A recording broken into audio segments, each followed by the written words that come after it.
नमो अरियंताणं नमो सिद्धाणं नमो आयर्याणं नमो वज्रायाणं नमो लोये सौवसावणं ऐसो पंचमुखारो सौवपावपणासनो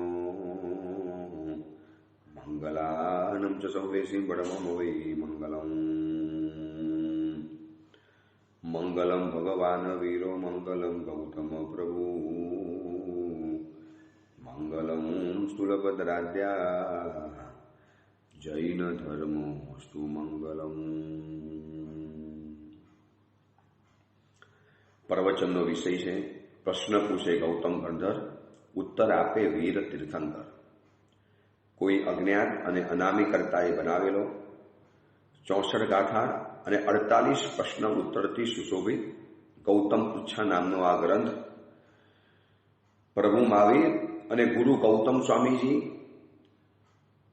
આ બંનેનો પરસ્પરનો સ્નેહ, પરસ્પરનો પ્રેમ, પરસ્પરનું એકબીજાને મહત્વ આપવાનું એક અવસર, આ બધી જ વાતો આપણને આ ગ્રંથ દ્વારા જાણવા માટે મળે છે। એક તરફ તીર્થંકર ભગવાન મહાવીર છે અને એક તરફ 3 વિશેષણોથી જેમને નવાજવાની અંદરમાં આવ્યા છે શાસ્ત્રોની અંદરમાં ગૌતમ સ્વામીજીને અલગ અલગ વિશેષણો જે આપવાની અંદરમાં આવ્યા છે એમાંથી એક અલગ પ્રકારના 3 વિશેષણો છે। પહેલા નંબરમાં ગૌતમ સ્વામીજીને ચતુર્દશ પૂર્વી બતાવેલા છે, 14 પૂર્વી છે। પ્રભાતના સમયની અંદરમાં જેમનું નામ લેવું એ પણ ગૌરવશાળી કહેવાય, પ્રભાતની અંદરમાં જેમનું નામ લેવું એ પણ પરમ મંગલ કહેવાય છે। અને સવારના સમયની અંદરમાં ગૌતમ સ્વામીજીનું નામ લેવું એને કામધેનુ સમાન ગાય કીધું છે। ગૌતમ નામે મંગલ પ્રોઢ, જીનવર નામે મંગલ પ્રોઢ, ગૌતમ નામે મંગલ પ્રોઢ। ગૌતમનું નામ લો અને કરોડો મંગલો આપણા જીવનની અંદરમાં આવી જાય। આવા મંગલ પ્રભાવી ગૌતમ સ્વામીજી પરમાત્મા મહાવીરની સમક્ષ કેવા નમ્ર બને છે, આવા મહાન હોવા છતાં પણ 3 વિશેષણો કેટલા બધા મહત્વના છે। ચતુર્દશ પૂર્વી, 14 પૂર્વના પારગામી છે। જે 14 પૂર્વને લખવા માટે 16,000થી પણ વધુ હાથી જોઈએ છે મહાવીર ક્ષેત્રના।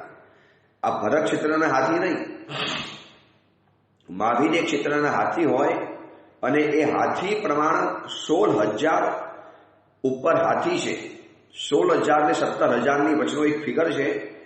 એટલા હાથી લેવાના, એટલો પ્રમાણ મોટો ખાડો બનાવવાનો, ઇતના બડા ખડ્ડા બનાને કા, અને એ પૂરા ખડ્ડાની અંદરમાં બધી અંદરમાં શાહી ભરવાની, અને આ બધી જ શાહીથી તમે લખવાની અંદરમાં જાઓ અને જેટલા કાગળો લખાય એ બધા 14 પૂર્વ ગણાય।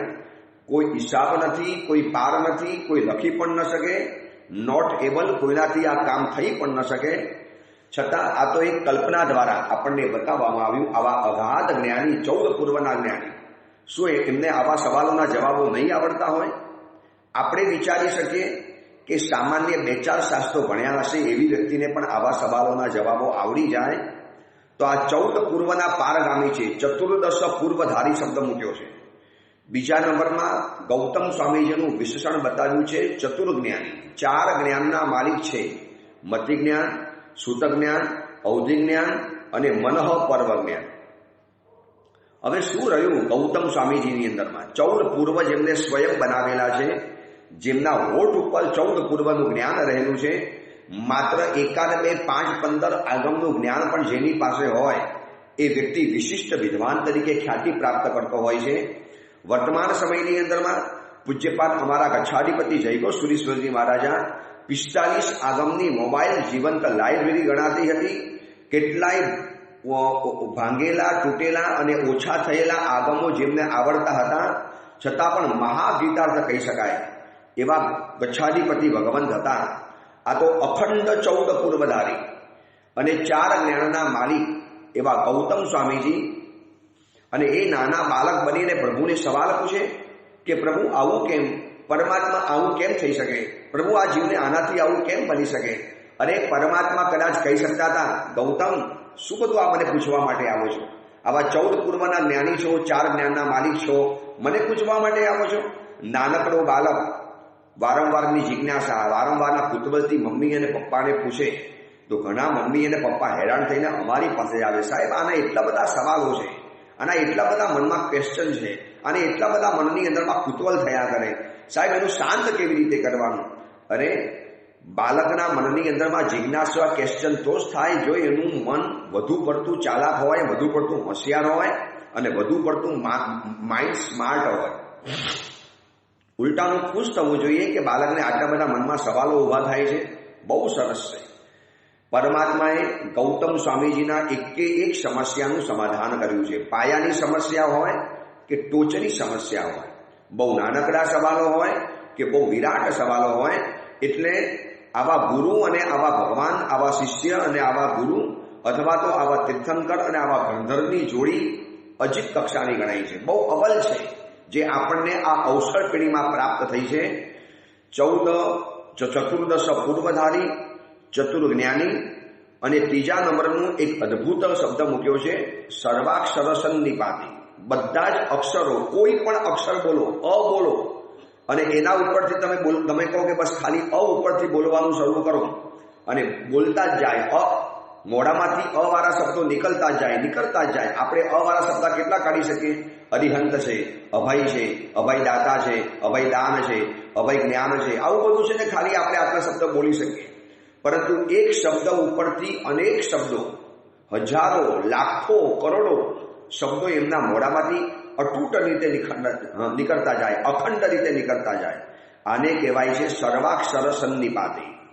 બધા જ અક્ષરો, બધા જ શબ્દો, બધા જ વાક્યો જેમના હાથની અંદરમાં છે, જેમની ઉપર જેનો કમાન્ડ રહેલો છે, કોઈ પણ શબ્દ આપો, સર્વ અક્ષર, કોઈ પણ અક્ષર આપો અને એનો સંનિપાત એના જીવનની અંદરમાં થઈ જાય. આવા સૌરાક્ષર સંનિપાતી ગૌતમ સ્વામીજી છે. અને આવી તાકાતને ધરાવનારા ગૌતમ સ્વામીજી જ્યારે એક નાનકડો સવાલ પૂછે ભગવાનને, એમ લાગે કે મોટો કોઈ પ્રોફેસર એક નાનકડો સવાલ પૂછે કે 1+1 કેટલા થાય? કોઈ પૂછે યાર તમે પ્રોફેસર છો, તમે કેટલા મોટા માણસ છો, તમે કેટલા મોટા વિદ્વાન છો, તમે મેથ્સના કેટલા બધા પુસ્તકો લખી દીધા છે, તમને કેટલા બધા મેથ્સ માટે એવોર્ડ મળેલા છે, તમે ગણિતના આટલા જાણકાર, તમે આટલા મોટા ગણિતજ્ઞ, અને તમને આવું પૂછવાની અંદરમાં જાઓ. આપણા હિન્દુસ્તાનનો આર્યભટ્ટ હતો જેને શૂન્યની શોધ કરી.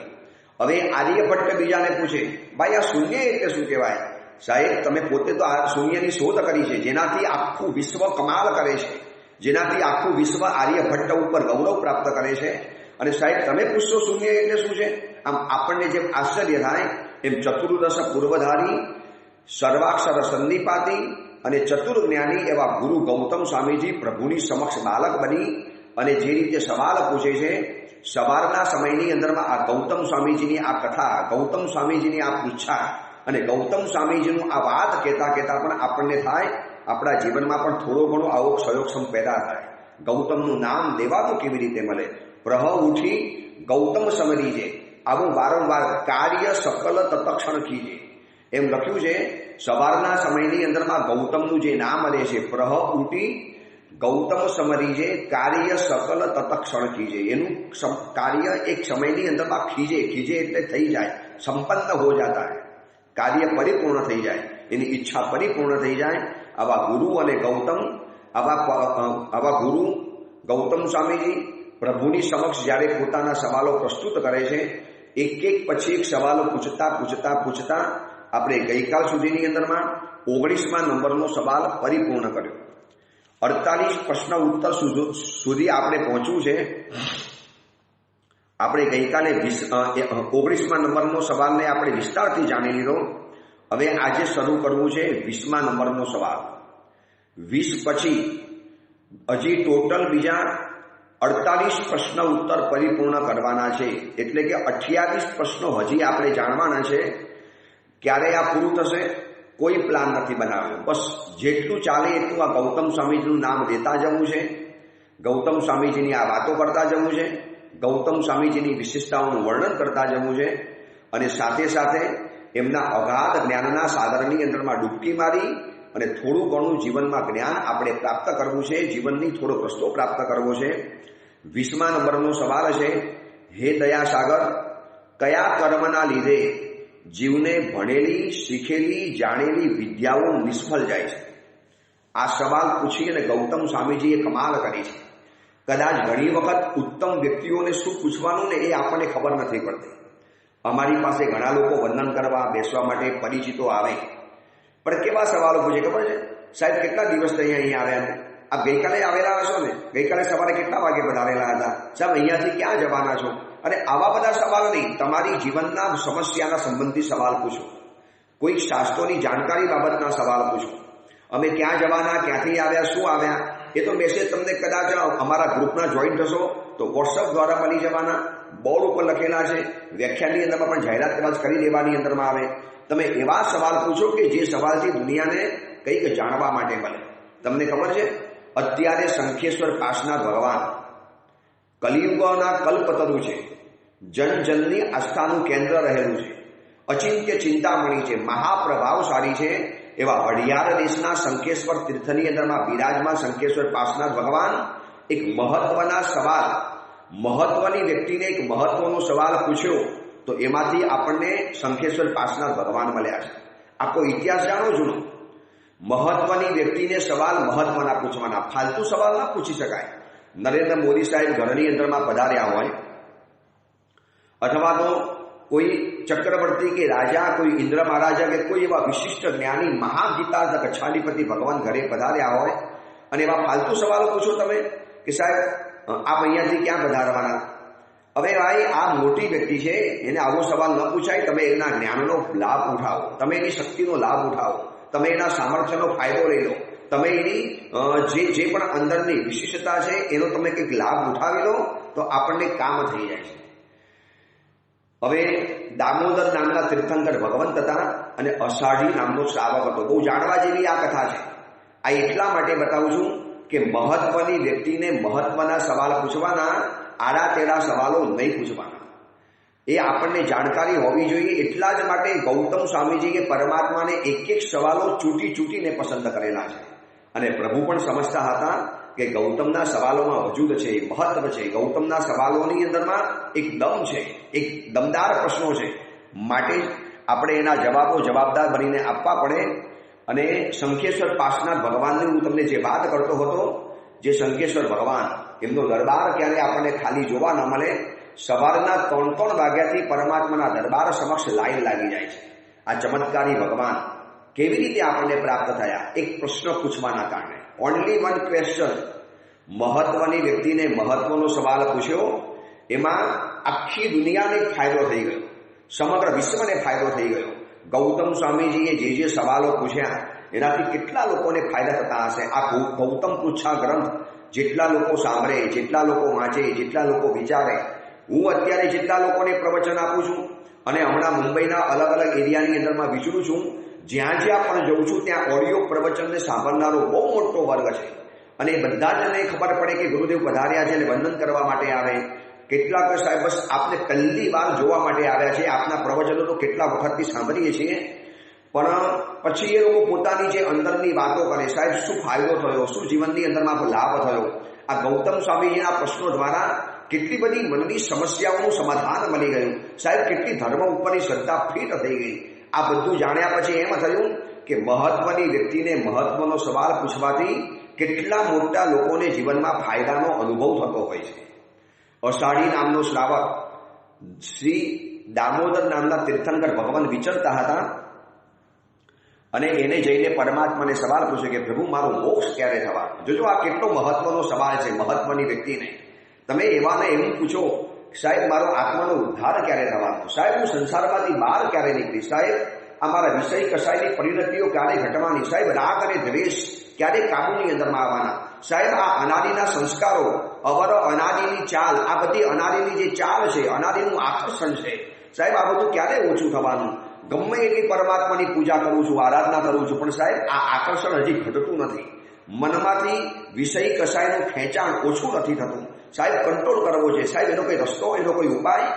આ અષાઢી શ્રાવકે પરમાત્મા દામોદર ભગવંતને સવાલ પૂછ્યો, પ્રભુ મારો મોક્ષ ક્યારે થવાનો? મારો સંસારનો અંત ક્યારે થવાનો? આ જન્મ મરણના ચક્કરના ફેરા ક્યારે અટકવાના? પ્રભુ દરેક ભાવમાં નવો જન્મ લેવાનો, પછી આખી જિંદગીની જંજાળ ઊભી કરી દેવાની, જન્મ થયો, થોડાક મોટા થયા, ભણવા માટે સ્કૂલમાં જવાનું, પછી હોમવર્ક કરવાનું, પરીક્ષાઓ આપવાની, રડી રડીને પરીક્ષાઓ આપવાની, ચોરી કરી કરીને પરીક્ષાઓ આપવાની, પાસ થવાનું, ડિગ્રી પ્રાપ્ત કરવાની, પછી જોબ કરવા જવાનું, પૈસાની ભૂખ પેદા કરવાની, પૈસા કમાવાના, એક પોતાનું ઘર આશિયાનું ઊભું કરવાનું, પછી એક પત્ની સાથે સંબંધ શરૂ કરવાનો, 2-4 છોકરાઓ પેદા કરી લેવાના અને જિંદગીની ઝંઝાળની અંદરમાં અથડાતા, કૂટાતા, ટીચાતા, ગુસ્સો કરતા, ચીટ કરતા, અકરાતા, આ બધું જ કરતા આગળ વધતા જવાનું, થોડા મોટા થવાનું અને છેલ્લે છોકરાઓને પરણાવવાના, લગ્ન કરાવવાના, છોકરાઓ સાથે જામે ન જામે, થોડા ઝઘડા થાય, થોડાક અથડામણો થાય, ટકરામણો થાય અને આમ કરતા છેલ્લે ઘરડા થવાનું, થોડી બીમારી શરીરની અંદરમાં આવે અને છેલ્લે હોસ્પિટલ ભેગા થવાનું અને આ સંસારમાંથી વિદાય લઈ લેવાની. રામ બોલો ભાઈ, રામ થઈ જવાનું. ક્યાં સુધી આ? કેટલું કરવાનું આવું? કેટલા ભવોની આ પરંપરા રખડવાની? પ્રભુ કોઈ તો ઉપાય હશે ને આ સંસારમાંથી બહાર નીકળવાનો. જ્ઞાન વિમલ સુરેશ્વરજી મહારાજે ભગવાન મહાવીરના સ્તવનની અંદરમાં આ જ પૂછ્યું છે, પ્રભુ આ સંસારના ભ્રમણનો અંત ક્યારે આવશે? હજી ન આવ્યો છેડો રે પ્રભુ. સંસારની અંદરમાં ભ્રમણ કરતા હજી મારો છેડો નથી આવતો, ક્યારે મારો મોક્ષ થવાનો? આ એક પીડાનો જે સવાલ અષાઢી શ્રાવકે દામોદર ભગવંતની સામે રજૂ કર્યો અને દામોદર ભગવાને કીધું કે ચિંતા નહીં કરો, તમે ભવ્ય આત્મા છો, તમે મોક્ષની અંદરમાં જવાના છો અને આવતી 24ની અંદરમાં 23માં પાર્શ્વનાથ ભગવાન થવાના છે. એ 23માં પ્રભુ શ્રી પાર્શ્વનાથ ભગવાનના તમે ગંધર્વ ભગવાન થવાના છો. તમે ગંધર્વ થવાના અને એ સમયની અંદરમાં તમે મોક્ષની અંદરમાં જવાના. શું વાત છે પ્રભુ, ગંધર્વ બનવાનો છું? હું તીર્થંકર પાર્શ્વનાથ ભગવાનનો ગંધર્વ બનવાનો છું. શિષ્ય બનવું એ અલગ છે અને ગંધર્વ બનવું એ અલગ છે. ગંધર્વ શિષ્ય એક વિશિષ્ટ પદવી રહેલી છે. તીર્થંકર પછી આ વિશ્વની ધર્મ ક્ષેત્રની સર્વોચ્ચ કોઈ પદવી હોય તો ગંધર્વ પદવી છે. એમ લખ્યું છે કે તીર્થંકર અને ગંધર્વ આ બે વિશિષ્ટ મહાન પુણ્ય આત્માઓ તો જ બની શકે અને એમાં ગંધર્વ બનવું એ તો પરમ પુણ્યનો ઉદય છે, પ્રચંડ પુણ્યનો ઉદય છે. અને અષાઢી શ્રાવક તો ભગવાનના સમવસરમાં નાચવા માંડ્યો, આંખમાંથી આંસુના જડા વહેવા માંડ્યા. અરે જે જીવને ખબર પડે હું ગંધર્વ બનવાનો છું, હું તીર્થંકર બનવાનો છું, શું એનો આનંદ હોય, શું નિરવધિ આનંદ હોય. હું ગંધર્વ બનીશ એટલે 14 પૂર્વ બનાવીશ. હું ગંધર્વ બનીશ એટલે 4 જ્ઞાનનો માલિક બનીશ. હું ગંધર્વ બનીશ એટલે સકલ શ્રી સંઘનું સંચાલન કરવાનો મને લાભ મળશે. હું ગંધર્વ બનીશ એટલે તીર્થંકર ભગવાનની હાથે મને દીક્ષા મળવાની. હું ગંધર્વ બનીશ એટલે શ્રી સંઘ તરીકે ગણાવાનો. હું ગંધર્વ બનીશ એટલે અનેક ભવ્ય આત્માનો ઉદ્ધાર કરવાનો. અને હું ગંધર્વ બનીશ એટલે સર્વ કર્મનો ક્ષય કરી અને મોક્ષની અંદરમાં પહોંચી જવાનો. આ અષાઢી શ્રાવકનો આનંદ ચરમ સીમાએ પહોંચી ગયો. એનો મનનો મોરલો નાચી ઉઠ્યો અને ખૂબ આનંદ થયો. પોતાના ઘરની અંદરમાં આવ્યો. હજી વિચારજો, દામોદર ભગવાનનું શાસન ચાલે છે, એના પછી તો કરોડો વર્ષો પસાર થવાના અને પછી આદિનાથ ભગવાન થવાના, અજીતનાથ ભગવાન થવાના. આ બધાના સમયની અંદરમાં કરોડો સાગરો પસાર થવાના છે અને ત્યાર પછી પાર્શ્વનાથ ભગવાન થવાના છે. પરંતુ એને નક્કી કર્યું કે મારે મારા ઉપકારી ભગવાનની એક પ્રતિમા ભરાવી છે અને એને 3 પ્રતિમા ભરાવી. એક પ્રતિમા શંકેશ્વર ભગવાનમાં છે, એક પ્રતિમા છે ચારૂપની અને એક પ્રતિમા ખંભાત શહેરની અંદરમાં સ્તંભન પાર્શ્વનાથ ભગવાન જે છે. આ 3 પ્રતિમા એ અષાઢી શ્રાવકે ભરાવી અને એનો લાંબો ઇતિહાસ. જે રીતે પ્રતિમા સૂર્ય ચંદ્રના વિમાનની અંદરમાં ગઈ, પાતાળ લોકની અંદરમાં ગઈ, કુબેર દેવતાએ જેની પૂજા કરી, ધરણેતર પદ્માવતીએ જેની લાખો વર્ષ પૂજા કરી છે, અનેક રાજાઓએ જેની પૂજા કરી છે, સૂર્ય અને ચંદ્રના વિમાનની અંદરમાં પણ જે લાખો વર્ષ પૂજા થઈ છે, વૈમાનિક દેવલોકની અંદરમાં પણ આ પ્રતિમાની પૂજા થઈ છે. અને એ પ્રતિમા નેમનાથ ભગવાનના કારણે આપણને આ મળ્યું છે. વળી પાછી એ પણ પ્રતિમા જે મળીને વળી પાછો કૃષ્ણ ભગવાને નેમનાથ ભગવાને પ્રશ્ન પૂછ્યો, પ્રભુ આ જરાસંઘની વિદ્યા કેવી રીતે નષ્ટ થવાની? અને એ વખતે શ્રી કૃષ્ણના આ સવાલના કારણે નેમનાથ ભગવાને કીધું, પાતાળ લોકની અંદરમાં એક સિદ્ધ પ્રતિમા છે, પરમ પ્રભાવી, પ્રકટ પ્રભાવી, કલિકાલ કલ્પતરુ જેવી પાર્શ્વનાથ ભગવાનની પ્રતિમા છે. તું એને પ્રાપ્ત કર, એનું નવર્જન લે અને સૈનિકો ઉપર છાંટી દે, તને એનાથી ફાયદો થઈ જવાનો. અષાઢી શ્રાવકે તીર્થંકર ભગવાનને પ્રશ્ન પૂછ્યો દામોદર ભગવાનને, એમાંથી પ્રતિમાનું નિર્માણ થયું અને શ્રી કૃષ્ણ વાસુદેવે શ્રી નેમનાથ તીર્થંકર પરમાત્માને સવાલ પૂછ્યો એનાથી આપણને આ પ્રતિમા ભરત ક્ષેત્રની અંદરમાં પ્રાપ્ત થઈ. પદ્માવતી પાસેથી પ્રતિમા લીધી, આપી પ્રતિમા ઝાક જમાલી, તુથી પદ્માવતી બાલી, અને શંખેશ્વર ભગવાન આ શંખેશ્વર નગરમાં વસાવ્યા. શંખપુરી સૌને જગાવે, શંખેશ્વર નામ ધરાવે. શંખ વગાડ્યો એટલે શંખના ઈશ્વર એટલે કહેવાય છે શંખેશ્વર. બહુ લાંબી કથા છે, ખૂબ લાંબી કથા છે. ક્યારેક શંખેશ્વર ભગવાનનો ઇતિહાસ લેવાનું થશે ત્યારે આપણે વાત કરીશું. પરંતુ આ શંખેશ્વર ભગવાનની પ્રતિમા આપણને મળી છે એક સવાલના કારણે, એક માત્ર ક્વેશ્ચન, અને એનાથી ઇતિહાસ સર્જાઈ ગયો. બસ સવાલ પૂછવા હોય તો ગૌતમ જેવા સવાલો પૂછવાના. અને આ ગૌતમ સ્વામીજીએ કેટલો અદ્ભુત સવાલ પૂછી લીધો કે પ્રભુ વર્તમાન સમયની અંદરમાં બધા જ એજ્યુકેટેડ માણસોને, બધા જ ભણેલા ગણેલા માણસોને, બધા જ વિદ્વાન માણસોને, પછી એ સાધુ હોય, સાધ્વી હોય, સંસારી હોય કે સંસારનું કોઈ પણ નોલેજ ધરાવનારો માણસ હોય, એને આ સવાલ ખૂબ પ્રસ્તુત છે, ખૂબ કામનો છે. કારણ કે ઘણા લોકોને છે ને ભણેલી ગણેલી વિદ્યાઓ નિષ્ફળ જાય છે, યાદ જ નથી રહેતું, ભૂલાઈ જાય છે. ગાથા કરવા માટે બેસે, ગાથા ચડે જ નહીં, ફેલ જાય, નિષ્ફળ જાય છે. નિષ્ફળનો મતલબ છે ફેલ્યોર, ફેલ જાય, એને આવડી જ ન શકે. અથવા તો ભણી પણ લીધું, એકવાર યાદ પણ કરી લીધું મહેનત કરીને, વળી પાછું બીજા દિવસે રબાવ. થોડા દિવસ જાય અને વળી પાછું ભૂલાઈ જવાનું, વળી પાછું યાદ કરવાનું, વળી પાછું ભૂલાઈ જવાનું, વળી પાછું યાદ કરવાનું. અને આવું કેમ થાય છે? પરમાત્માને ગૌતમ સ્વામીજી સવાલ પૂછે છે કે પ્રભુ, લોકોની આ એક સમસ્યા છે, ભણેલું એનું નિષ્ફળ જાય છે, એને ખરા અવસરે ભણેલું કામ નથી આવતું. અને આપણે ઘણા એંગલથી વિચારવું છે. એક છોકરો કે છોકરી ભણેલો છે, એક સાધુ કે સાધ્વીજી ભગવંત ભણેલા છે, અને કોઈ કટોકટીની પલ આવી, એવી કટોકટીની પલ આવી કે જેમાં વિષય અને કસાયનું ભયંકર આકર્ષણ થયું, ભયંકર ઉપદ્રવ થયો. એવા સમયની અંદરમાં એટલી બધી કટોકટીની નમરી પર આવી ગઈ કે હવે કાં તમે તમારી ઉત્તમતાને છોડો અને કાં તમે તમારી ઉત્તમતાને પકડી રાખો. આ બે જ રસ્તા આવ્યા છે. એટલું બધું વિષયોનું આકર્ષણ અંદરમાંથી પેદા થયું, મોહનો ઉદય પેદા થયો, વાસનાનો અતિરેક પેદા થયો, મનમાં ભયંકર કક્ષાના ગંદા વિચારો આવવા માંડ્યા, સેક્સના એટલા બધા ભયંકર વિચારો આવવા માંડ્યા, અથવા તો ક્રોધના એટલા બધા ભયંકર વિચારો આવવા માંડ્યા, મારી નાખું, ખતમ કરી નાખું, અથવા તો જીવનમાં આ પાપનું સેવન કરી લઉં. આવું અંદરમાં કંઈક ઉપદ્રવ આવ્યો, આ કટોકટીની પલ આવી છે. તો ગૌતમ સ્વામીજી પૂછે છે કે પ્રભુ, ભણેલા ભણેલા આત્માઓ, બહુ ઉચ્ચ ભણેલા આત્માઓ, પણ ક્યારેક ક્યારેક આવી નબળી પરોની અંદરમાં એનું બધું જ ભણેલું ખતમ થઈ જાય છે. એમ થાય કે આટલા ભણેલા વ્યક્તિએ આવું કર્યું.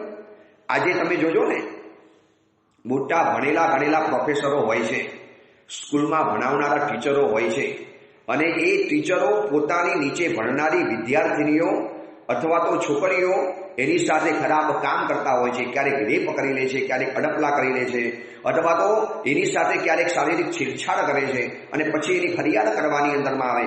હમણાં જ પેપરની અંદરમાં કિસ્સો ચમકી ગયો કે સ્પોર્ટ્સનો જે મંત્રી હતા, સ્પોર્ટ્સ જેને રમતગમતનો મંત્રી કહી શકાય, અને એ મંત્રીએ પોતાની હાથ નીચે રમતગમતની અંદરમાં આવનારી કેટલી છોકરીઓની છેડછાડ કરી, કેટલી છોકરીઓની સાથે ગંદુ કામ કરી દીધું. હવે તમે વિચારો, એ વ્યક્તિ પોતે ભણેલો છે, એ વ્યક્તિ પહેલા એક વખત એથ્લીટ હતો, પોતે પણ એક રમત જગતની અંદરમાં હતો, અને એના માટે એને આ ક્ષેત્રમાં મૂક્યો. બહુ મોટું નામ હતું, ઘણા એવોર્ડ્સ એ જીતીને આવેલો છે. હવે એ વ્યક્તિની વિદ્યા નિષ્ફળ કેમ કરી? વિદ્યા તો માણસને સમજદાર બનાવે, વિદ્યા તો માણસને ઠરેલ બનાવે, વિદ્યા તો માણસને શાંત બનાવે, વિદ્યા તો માણસને કંટ્રોલ વાળો બનાવે, વિદ્યા તો માણસને વિવેકશીલ બનાવે, વિદ્યા તો માણસને અધ્યયનશીલ બનાવે. વિદ્યા જે ભણ્યો છે, જે ભણેલો માણસ છે ને, એની પાસે તો દુનિયાને કેટલી બધી આશા હોય. ભાઈ આ તો ભણેલો છે, એજ્યુકેટેડ છે, વિદ્વાન છે, બહુશ્રુત છે, જેને 5 પ્રતિક્રમણ આવડે છે, પંડિત છે, ઉત્તમ કક્ષાનો સાધુ છે, સાધુ અને સાધ્વી છે, આવા ઉત્તમ કક્ષાના છે. એ લોકો તો આવું અધમ કાર્ય ન કરી શકે. પરંતુ કર્મ જ્યારે ઉદયની અંદરમાં આવે છે ત્યારે ભલી ભણેલી વિદ્યાઓ પણ નિષ્ફળ જાય છે. એ છે ને, તમે જોજો, પાણીનું પૂર અડકાવવા માટે દરિયા કિનારે પાણીનો એક છે ને હાઈ ટાઈડ આવતી હોય, ભરતી આવતી હોય, અને એને અડકાવવા માટે ક્યારેક ઊંચી દિવાલ બનાવવામાં આવે છે, મજબૂત દિવાલ બનાવવામાં આવે છે, બહુ તગડી અને મજબૂત અલગ પ્રકારના સિમેન્ટથી બનાવવામાં આવે. પરંતુ જ્યારે આ પાણીની જે હાઈ ટાઈડ ઉછળે ને, પાણીનો જે આક્રમણ થાય, એવા સમયની અંદરમાં આ મજબૂત ગણાતી દિવાલો પણ ધરાશાયી થઈ જાય છે. લોકો વિચાર કરે કે આટલી સરસ મજાની દિવાલ બનાવેલી હતી, આટલી તગડી દિવાલ બનાવેલી હતી, છતાં પણ દિવાલ પડી કેમ ગઈ? આ દિવાલ ઢરી કેમ પડી? અરે ભાઈ, પાણીનો જે ફોર્સ આવ્યો, પાણીનો જે એટેક આવ્યો, વોટર એટેક, પાણીનો જે એટેક આવ્યો, એનાથી આ દિવાલ તૂટી ગઈ છે. સુનામીનું જ્યારે મોજું આવે છે ત્યારે તગડામાં તગડા ગણાતા લોખંડ જેવા મકાનો પણ આખાના આખા પત્તાના મહેલની જેમ ડૂબીને સાફ થઈ જાય છે. તો લોકો કે ભાઈ આટલું મકાન બનાવ્યું, આટલું મજબૂત મકાન, એને પણ આવું થઈ ગયું? ભાઈ, એની સામે પાણીનું પૂર એવું હતું કે આ ભલભલાને તાણી ગયું. એવું જીવનની અંદરમાં મારા તમારા જીવનમાં ક્યારેક બનતું હોય છે. ઘરની અંદરમાં એવી એક ક્રોધની નમરી પર આવી ગઈ અને આ બાજુ ભણેલો પતિ છે અથવા તો ભણેલો પુરુષ છે અથવા તો ભણેલી સ્ત્રી છે. રોજ પ્રવચનમાં જતા હોય, જીનવાણીનું શ્રવણ કરતા હોય, 5 પ્રતિક્રમણથી પણ વધુ અભ્યાસ થઈ ચૂકેલો હોય, કેટલાક પુસ્તકો વાંચી લીધા હોય, લોકોની અંદરમાં એને જ્ઞાની તરીકેનું માન હોય, જ્ઞાની તરીકેની ખ્યાતિ હોય કે ભાઈ આ વ્યક્તિ જ્ઞાની છે, આ વ્યક્તિ વિદ્વાન છે, આ વ્યક્તિ ભણેલો છે, આ વ્યક્તિની પાસે જ્ઞાન ઘણું રહેલું છે. હવે ઘરની અંદરમાં કંઈક એવો બનાવ બન્યો, કંઈક એવો ઘરની અંદરમાં ઝઘડો થયો અને એ સમયની અંદરમાં ભણેલી ગણેલી વ્યક્તિના મોઢામાંથી જે અસભ્ય ભાષાઓનો જે મારો નીકળે, એવા એવા કડવા શબ્દો નીકળે, એવા એવા વ્યંગ બાણ નીકળે, ત્યારે એમ થાય કે આ સીએ, આ ડોક્ટર, આ વકીલ, આ જર્નાલિસ્ટ, આ MBA અથવા તો આ CFA કરનારો માણસ આટલો બધો અંદરમાંથી કડવા શબ્દો કાઢે, આવા એક ટપોરી ક્લાસના શબ્દો નીકળે છે. બસ એ જ આવા જ ઘટનાઓને જોયા પછી ગૌતમ સ્વામીજીએ પરમાત્માને સવાલ પૂછ્યો કે પ્રભુ, ભણેલી ગણેલી વિદ્યાઓ જીવોની કયા કર્મથી નિષ્ફળ જાય છે? આપણે પહેલા પ્રશ્નને સમજવો છે અને પછી એના જવાબોને જાણવા છે. આજે ભણેલા ગણેલા લોકો પણ ટેક્સ ચોરી કરે છે. ભણેલા ગણેલા નેતાઓ પણ અંડર ટેબલ કમાણી કરતા હોય છે. ભણેલા ગણેલી વ્યક્તિઓ પણ કરપ્શન લેતા હોય છે. કેમ આવું થાય છે? એને પૈસા સામે દેખાયા અને પોતાનું સ્ટેટસ ભૂલી ગયા, પોતાનો એક હોદ્દો ભૂલી ગયા. અરે યાર, હું ભણેલો છું, જવાબદાર માણસ છું, મારાથી આવું ન કરી શકાય. ચલો, અભણ માણસ કરે બરોબર છે. ઉલટાના ઘણીવાર એવું જોવા માટે મળ્યું છે કે અભણ, ગમાર, ગરીબ એવા રિક્ષાવાળાના રિક્ષાની અંદરમાં કોઈ લાખો રૂપિયાનું પૈસાથી ભરેલું પર્સ ભૂલી ગયા હોય તો રિક્ષાવાળાએ પહોંચતું કર્યું છે, પોલીસને પહોંચાડ્યું છે કે સાહેબ, મારી રિક્ષામાં કોઈ બેઠેલું હતું અને આ ભૂલી ગયા છે, અને વાયા કરી અને લાખો રૂપિયાના પર્સ પણ કોકને ઘરમાં પહોંચાડ્યા છે. આવા પણ કિસ્સા રોજ ચમકતા હોય છે, રોજ ચમકે છે. પરંતુ ભણેલા ગણેલા માણસો કાયદા કાનૂન જાણતા હોય છે, કાયદા કાનૂનને જાણકાર હોય છે. તમે છે ને બીજી બધી વાત છોડો, હમણાં ચંદા કોચર ICICI બેંકની જે CEO હતી, ચેરમેન હતી, તમે વિચારો, હમણાંનો લેટેસ્ટ આ પ્રસંગ છે. શું કેટલી બધી ભણેલી ગણેલી હશે? ચંદા કોચરના માટે તો લોકો જે વખાણ કરતા હતા કે વુમન પાવર છે, વુમન એમ્પાવરમેન્ટ છે, આ એક સ્ત્રી શક્તિ રહેલી છે, એક સ્ત્રી ક્યાં ને ક્યાં પહોંચી શકે છે. ICICI બેંકની અંદર છેલ્લામાં છેલ્લો કક્ષાનો હોદ્દો, એની CEO, એની મેનેજર, બધું જ કંટ્રોલ એના હાથની અંદરમાં હોય અને લાખો રૂપિયાનું નહીં, કદાચ કરોડો રૂપિયાનું પેકેજ હતું આ ચંદા કોચરને. એના પતિ હતા દીપક કોચર અને એ લોકોએ વિડીયોકોન કંપનીનો જે માલિક હતા ધૂત, આ બધાની સાથે મળી અને બેંકનું લોન કૌભાંડ જે કર્યું, હમણાં લેટેસ્ટ છે, હજી 5-6 દિવસ પહેલાની વાત રહેલી છે. મેં જ્યારે આ ન્યૂઝપેપરમાં સમાચાર વાંચ્યા અને મને આ ગૌતમ સ્વામીજીનો પૂછેલો સવાલ યાદ આવી ગયો. મેં કીધું આ 20મા નંબરની અંદરમાં આ જ સવાલ આવવાનો છે કે સાહેબ, ભણેલી ગણેલી વ્યક્તિઓની વિદ્યા નિષ્ફળ કેમ જાય છે? હવે ચંદા કોચર, કરોડો રૂપિયાનું પેકેજ, એના પતિ કમાય છે, પોતે આટલા મોટા હોદ્દા ઉપર રહેલા છે, અને તમને ખબર છે શું નુકસાન થયું? આ બંને જણા અત્યારે જેલમાં છે, પતિ અને પત્ની. એનો દીકરો છે અર્જુન કોચર, એના લોનાવાલાની અંદરમાં એટલા મોટા પાયે લગ્ન રાખેલા હતા, એટલા મોટા પાયે તમે કલ્પી પણ ન શકો. છેલ્લા 3 મહિનાથી જેની તડામાર તૈયારી ચાલુ હતી, આટલા મોટા પાયે જેના દીકરાના લગ્નના આયોજન થવાના હતા, એના અઠવાડિયા પહેલા બધું જ કૌભાંડ પકડાયું અને 3 જણાને, વિડીયોકોનના માલિક ધૂતનો કોઈ નામનો માણસ છે, પછી આ ચંદા કોચર અને દીપક કોચર, આ 3 જણા અત્યારે જેલની હવા ખાઈ રહેલા છે. લોકો એની ઉપર થૂ કરે છે. બેન, તમે આટલા ભણેલા હતા, શું તમને પૈસાની કમી ના હતી? તમારે આટલું કરોડો રૂપિયાનું કૌભાંડ કરવાની જરૂર શું હતી બેન? તમને ક્યાં પૈસા તમને ઓછા મળતા હતા? પણ ભગવાન પૂછે છે ને, ગૌતમ સ્વામીજી ભગવાનને પૂછે છે કે પ્રભુ ભણેલી ગણેલી વિદ્યાઓ કેમ નિષ્ફળ જાય છે, કેમ નિષ્ફળ જાય છે? હું તમને આવા હજારો દ્રષ્ટાંત બતાવી આપું. આમ સિદ્ધિની ટોચે પહોંચેલા છે, બહુ ઉત્તમ ગજાના મહાત્મા છે, બહુ ઉત્તમ લેવલના મહાત્મા છે, વર્ષોનું સંયમ જીવન પાડ્યું છે. લખ્યું હતું ને, સાધુ ગણો તપીયો હતો, ધરતો મન વૈરાગ, શિષ્યના ક્રોધ થકી થયો ચંડકોશીઓના. કેવી એક નબળી પડે એવો અંદરમાંથી આવેશ અને આવેગ પેદા થાય છે. અને અભ્યંતર જગતની અંદરમાં બે જ વસ્તુથી સાવધાન રહેવાનું છે, આવેશથી અને આવેગથી. ક્યારેક આસક્તિનો આવેશ આવી જાય છે, અથવા તો ક્યારેક આસક્તિનો આવેગ આવી જાય છે. હવે આવેશ અને આવેગ એમાં શું ફરક પડે? આ આવેશ અને આવેગથી કેવી રીતે બચી શકાય એની વાત જાણતા આપણે આ 20મા નંબરના પ્રશ્નની ચર્ચા કરવી છે.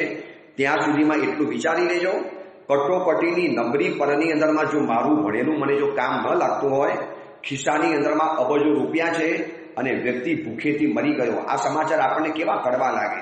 અરે યાર, ખિસ્સામાં કરોડો રૂપિયા હતા અને ભૂખેથી મરી ગયો. કરોડ રૂપિયા એના ખિસ્સામાં પડ્યા છે, એના જેબમાં પડેલા છે, અને સામે પકવાનની દુકાનો હતી, સામે મીઠાઈની દુકાનો હતી, તો એનાથી જઈને લઈ લેવું હતું ને યાર. એ ભૂખ્યો કેમ મરી ગયો? બસ આપણને જેમ એ સવાલ થાય છે એમ અહીંયા સવાલ થાય કે આટલી ચંદા કોચર જેવી, દીપક કોચર જેવી આટલી ઉચ્ચ ગજાની વ્યક્તિઓ, આટલું એજ્યુકેટેડ વ્યક્તિઓ એ આવો ગુનો કેમ કરી બેઠા, આવો ક્રાઇમ કેમ કરી બેઠા? શું એની પાછળનું કારણ શું છે, શું રહસ્ય છે? એના કારણો જાણવા જેવા છે, જેથી આપણે પણ આપણી ભણેલી ગણેલી વિદ્યાઓ અવસરે નિષ્ફળ ન જાય. હું પણ કદાચ ભણેલો હોઉં, ગમે એટલા સુંદર પ્રવચનો આપતો હોઉં, પણ એક નબળી પડે મારું પણ બધું જ્ઞાન ખતમ થઈ જાય અને હું પણ ટપોરી જેવું કામ કરી શકતો હોઉં છું. તો આવું કેમ થાય છે? આપણે જાણવું તો પડશે, કારણ કે આપણે બચવું છે. ડર લાગે કે સાહેબ ભણેલી વિદ્યાઓ પણ જો અવસરે નિષ્ફળ જતી હોય, આપણે જેના સહારે હતા, જેના ભરોસે હતા, જિનકે ઉપર હમ યકીન કર બેઠે થે, જેની ઉપર આપણે ટ્રસ્ટ રાખીને બેઠેલા હતા, અને એ પણ નિષ્ફળ જઈ શકે છે. યસ, એ પણ નિષ્ફળ જઈ શકે છે. કેમ, કેવી રીતે અને કેના કારણે? અને આ આવેશ અને આવેગ, આ બે તત્વને જાણવા છે. એની વાત આપણે આવતીકાલે કરીશું. એ જ મંગલ કામના, મંગલ ભાવના.